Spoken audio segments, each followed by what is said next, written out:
Hi friends, எல்லாத்துக்கும் வணக்கம். இந்த வீடியோ நம்ம என்ன பார்க்க போகிறோம்னா, இப்போ இந்த தென்னம்பிள்ளை பார்த்துருந்தீங்கன்னா காற்றுக்கு கிழக்குன்னா சாஞ்சிருச்சு. இதுக்கான காரணம் என்னென்னு பார்த்தீங்கன்னா, தென்னம்பிள்ளையை ஆழமாக நடாது காற்றுன்னு ஒரு காரணமாக இருக்குது. இதை நம்ம எப்படி சரி பண்ணலான்னா, ஒரு மம்டி வச்சு நல்லா சுற்றியும் ஒரு பாத்தியாட்ட போட்டால் தென்னம்பிள்ளையை சரி பண்ணிடலாம். இது மட்டும் இல்லாமல் தென்னம்பிள்ளையை ஆழமாக நடாத ஒரு காரணம், அதை எப்படி நடுறங்கிறத நம்ம ஐ பட்டனில் வீடியோ கொடுத்துருக்கோம், மறக்காமல் பாருங்கள். இப்போ இந்த தென்னம்பிள்ளை எப்படி சரி பண்ணலான்னு பார்த்தீங்கன்னா, ஒன்று முட்டு கொடுக்கலாம், இல்லைன்னா வட்டப்பாட்டி மாதிரி சுற்றியும் மண் அணைச்சிடலாம். சரி, நம்ம மண் அணைக்கிறது எப்படிங்கிறத பார்த்துடலாமா? ஃபஸ்ட்டு வாங்க, நம்ம ஒரு மம்டி எடுத்து சுற்றியும் ஒரு அடி, இந்த பக்கம் ஒரு அடி அகலம் கொடுத்து நல்லா ஒரு வரப்பு மாதிரி போட்டோம்னா அந்த தென்னம்பிள்ளை பார்த்தீங்கன்னா கிழக்குன்னா சாயரை தடுக்கலாம். அது எப்படிங்கிறது இந்த வீடியோவில் காமிக்கிறேன். இப்படி தள்ளி பிடிச்சிட்டு நேராக வச்சுட்டு வேர் போட்டுடலாம். எல்லா தென்னம்பிள்ளையும் இப்படி சாயின் பண்ண முடியாது. ஏதாவது ஒரு தென்னம்பிள்ளை ஒரு 100 மரம் இருக்குன்னா அதில் ஒன்று சாயருக்கு வாய்ப்பு இருக்குது.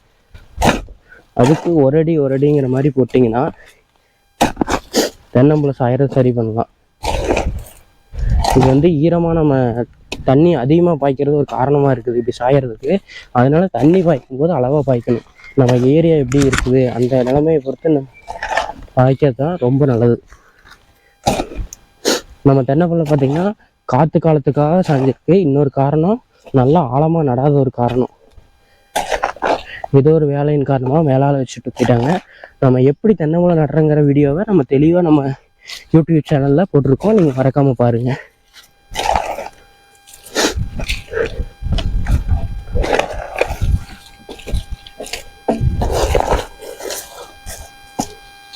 இந்த தென்னம்பிள்ளை 6 மாதத்தை புள்ள இதுவே காற்றுக்கு சாயுது. இதுக்கான காரணம் என்னென்னு பார்த்தீங்கன்னா, நம்ம ஒரு ஆழம் எடுக்காமல் வைக்கிறது தான். ஆழம் பார்த்திங்கன்னா குறைஞ்சது ஒரு 3 அடி ஆழமாக எடுத்து வேப்ப முன்னாக்கு, உப்பு, சத்தான குப்பைகள் அதெல்லாம் போட்டு வச்சோம்னா தென்னம்பிள்ளை நல்லா செழிப்பாக வளரும். இந்த தென்னம்பிள்ளையும் செழிப்பாக தான் வளர்ந்துருக்கு. ஆனால் நம்ம தண்ணி அதிகமாக விட்டதுனால மேலாப்பில் வச்சதுனால காற்றுக்கு சாஞ்சிருச்சு.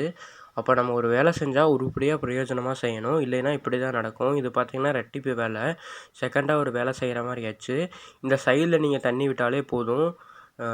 கிட்ட தான் விடணும், தென்னம்பிள்ளை மேலே தான் விடணும் அப்படிங்கிறது இல்லை. ஏன்னா இது நல்லா 6 மாதத்து பிள்ளைங்கிறதுனால வேர் பார்த்திங்கன்னா சைடில் ஒரு 3 அடிக்கு ஆழமாக ஒரு 3 அடிக்கு வளர்ந்துருக்கிறதுக்கு வாய்ப்பு இருக்குது. இது மட்டும் இல்லாமல் நம்ம முட்டு கொடுக்குறது எப்படிங்கிறத பார்க்கலாம். ஏன்னா இப்போ காற்றுக்கு நீங்கள் கீழே வலுவு பண்ணிட்டாலும் மேலே இருந்து சாஞ்சு விழுகிறதுக்கான வாய்ப்பு இருக்குது. அதுக்கு நம்ம ஒரு நீளமாக பெரிய தென்னம்பட்டை ஹைட்டான பட்டை எடுத்துகிட்டு நல்லா மண்ணில் ஊனி கொடுக்கறது மூலிமா நம்ம பார்த்திங்கன்னா காற்றுக்கு சாயறதை தடுக்கலாம். இப்போ பார்த்திங்கன்னா நம்ம ஒரு பெரிய தென்னம்பட்டை எடுத்து வந்தாச்சா, நல்லா ஆழமாக ஊனி மண்ணில் ஊனணும். ஏன்னா இல்லைன்னா காற்றுக்கு தூக்கிட்டு போயிடும். நல்லா ஊனி இறக்கி இது மேலே உருவிட்டு வர்றதுக்கு இல்லாமல் நம்ம ஒரு தென்னை மட்டையை வச்சே கட்டிக்கலாம், இல்லைன்னா சரடு போட்டு கட்டிக்கிங்க.